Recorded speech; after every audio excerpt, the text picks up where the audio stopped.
When the funeral was over and the last of my relatives had folded themselves back into their ordinary lives, I went back to the house because it was easier than renting a storage unit. The house had been my mother's and my grandmother's before her, a crooked two-story thing wedged between a barber and an abandoned bakery like a secret someone left behind. It smelled like attic dust and lemon oil, a smell that always meant cleaning up other people's histories. I told myself I would be practical, sort what to keep, what to sell, what to throw away. The house did not agree. It seemed to take every plan personally. Drawers I had checked would be full again when I looked later. A rug would be in the hallway at 9 and in the dining room at noon. A calendar's page would be torn, but the date would remain the same. On the second night, while looking for a box of my childhood drawings, I found a low door in the attic, behind a stack of cedar chests. It was smaller than it should have been, the sort of door made to keep something out, or in. The knob was cold, and when I turned it, there was a smell like hollows and rain. Inside was a room not big enough to stand in, lined with shelves.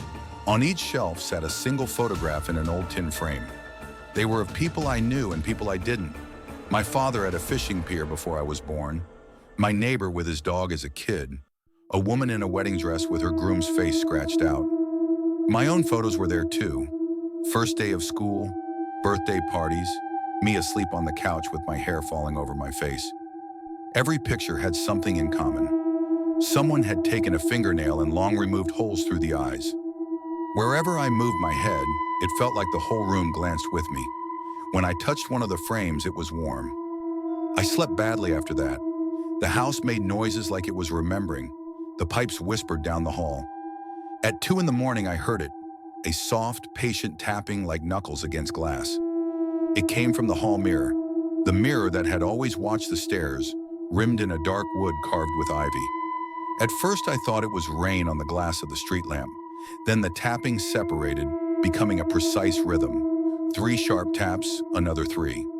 I had not recognized the pattern until the 6th tap matched the sound of my own childhood nickname. I had not told anyone that nickname in years. I stood in pajamas with the light on and watched my reflection. I had expected only myself, tired, puffy-eyed, hair like straw. But my reflection smiled before I did. It did not mirror me. It waited until I inhaled, then exhaled with me, and when I blinked, it blinked after. The next morning, there was a plate on the kitchen table with crumbs and a single half-eaten biscuit. I had not eaten it. The biscuit had the bite pattern of someone who favored the left side of their mouth. It was the pattern my grandmother used to have. I began to keep the mirror covered. When I slept, I would drape a sheet over it like a clumsy exorcism. Still, other things started to go missing. I couldn't find the pair of boots I always left by the back door. My keys would be in the bread box. Once I opened my phone to find the lock screen changed to a photo of the living room I had never taken. The couch displaced, a lamp tipped over, and, in the dark window beyond the coffee table, a pale face staring in. The face was mine. An idea that was both ridiculous and obvious occurred to me.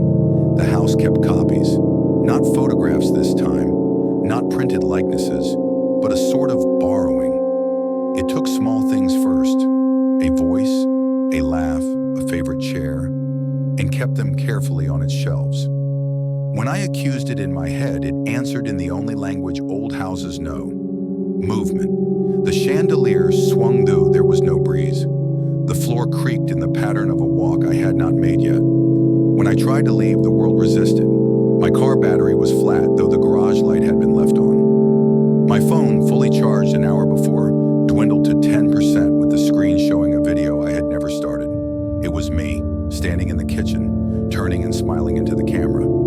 At the end of the video, someone, another me, reached into frame and kissed my cheek. I had not felt the kiss. Fear made bargaining possible, and bargaining brought discovery. I pulled every photograph out of the attic room. The faces with their hollowed eyes were not vacant. They were kept.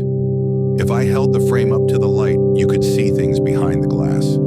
A faint breath of movement, like a fog that had not yet decided if it was a memory or a person. I pressed my thumb to the edge of a frame of my mother on her wedding day. It was cold as a coin. Then like a lung pushing out, it filled with warmth, with the idea of her hands.